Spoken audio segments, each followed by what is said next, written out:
നമ്മുടെ ഒരു സ്വപ്നം തകരുമ്പോൾ ഈ ലോകം മുൻപിലത്തേതുപോലെ ആയിരിക്കില്ല.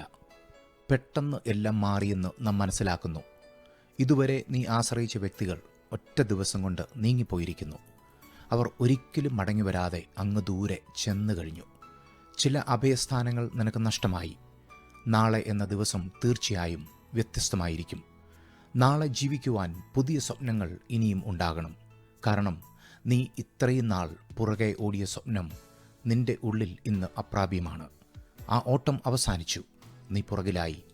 വേനൽക്കാലത്തെ ഒരു മഞ്ഞുതുള്ളി പോലെ, ഒരിക്കലും കത്താത്ത നക്ഷത്രം പോലെ, സമുദ്രത്തിലെ ഒരു തുള്ളി കണ്ണുനീർ പോലെ, ആരും കേൾക്കാത്ത ഒരു രഹസ്യമായി ആ സ്വപ്നം നിശബ്ദമായി നിന്നിലേക്ക് ഒതുങ്ങുന്ന നിമിഷങ്ങൾ. സകലതും അവസാനിച്ചു എന്ന കാര്യം അംഗീകരിക്കേണ്ട സമയമാണിപ്പോൾ. നാം കാണാത്ത കാര്യങ്ങളെ അംഗീകരിക്കേണ്ട സമയം. നമുക്ക് ചെയ്യുവാൻ പറ്റാത്ത കാര്യങ്ങളെ അംഗീകരിക്കേണ്ട വേളകൾ. ഒരിക്കലും തിരുത്തുവാൻ പറ്റാത്ത കാര്യങ്ങളെ തിരിച്ചറിയേണ്ട സമയമാണിത്. ഇനി ഒരിക്കലും ചിലതൊന്നും തിരികെ പിടിക്കുവാൻ സാധ്യമല്ലെന്ന് മനസ്സിലാക്കേണ്ട നാഴിക. എന്നാൽ അത് സംഭവിച്ചത് നല്ലതിന് തന്നെയാണ്. ഇത്രയും നാൾ പുറകെ ഓടിയ സ്വപ്നം അത് തകർന്നത് നല്ലതിന് മാത്രമാണ്. കാരണം ഒരു സ്വപ്നം അവസാനിക്കുമ്പോഴാണ് മറ്റൊന്ന് തുടങ്ങുന്നത്. തകർന്ന സ്വപ്നങ്ങളുടെ അവശേഷിപ്പുകളുടെ ഇടയിൽ നിന്നാണ് പുതിയത് തുടങ്ങുന്നത്. ഭാവിയിലേക്കുള്ള വിത്തുകൾ പാകുന്നത് തന്നെ തകർച്ചയുടെ ശേഷിച്ച കഷ്ണങ്ങളിലാണ്. സ്വപ്നമേ തകർന്നുള്ളൂ. നീ തകർന്നിട്ടില്ല. നീയാണ് പ്രധാനം. നിന്റെ സൗഖ്യവും നിന്റെ സന്തോഷവുമാണ് പ്രധാനപ്പെട്ടത്. തകർന്നത് ഒരു സ്വപ്നം മാത്രമാണ്. നീ മുൻപോട്ട് പോകണം. യോസെഫിൻ്റെ എത്ര സ്വപ്നങ്ങളാണ് തകർന്നത്. തൻ്റെ അപ്പൻ്റെ വീട്ടിലെ സുഖവാസവും അമ്മയുടെ ലാളനയും എല്ലാം ഒറ്റ നിമിഷം കൊണ്ട് തകർന്നു വീണു. ദയയില്ലാത്ത തൻ്റെ സ്വന്തം സഹോദരന്മാർ തന്നെ ഉപദ്രവിച്ച് പൊട്ടക്കിണറ്റിൽ ഇറക്കി. അവിടെ നിന്നും ഈജിപ്തിലെ പൊത്തിഫേറിൻ്റെ ഭവനം. അവിടെ നിന്ന് ലഭിച്ച ഉയർച്ച താൻ ആസ്വദിച്ച് തുടങ്ങുന്ന നിമിഷം ഒറ്റ ദിവസം കൊണ്ട് വീണ്ടും കാരാഗൃഹത്തിൽ. നീണ്ട 13 വർഷത്തോളം ആ കാരാഗൃഹത്തിൽ അടക്കപ്പെട്ടവനായി താൻ കിടന്നു. എന്നാൽ വീണ്ടും സ്വപ്നങ്ങൾ ഉണ്ടായി. കാരാഗൃഹത്തിൽ നിന്നും താൻ ഉയർന്നത് വീണ്ടും രാജകീയ പദവിയിലേക്ക്. നിനക്ക് ഉയർച്ച വരുവാൻ നീ തന്നെ ഉണ്ടാക്കിയ സ്വപ്നങ്ങൾ തകരുക തന്നെ വേണം.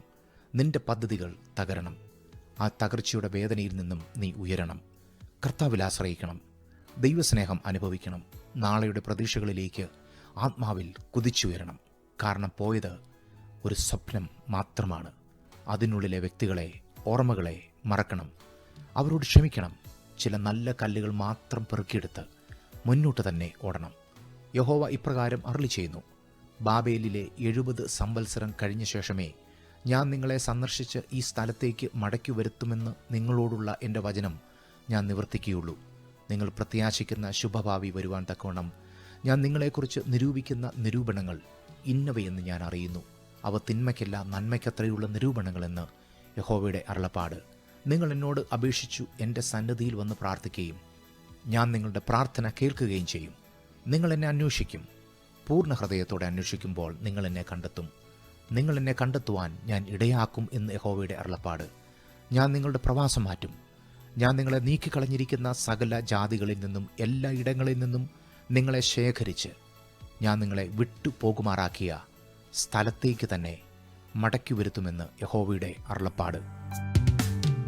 ലോകത്തിൻ സ്നേഹം മാറുമേ, യേശുവാണെൻ്റെ സ്നേഹിതൻ. എന്നെ മുറ്റും അറിയുന്നവൻ, എൻ ജീവന്റെ ജീവന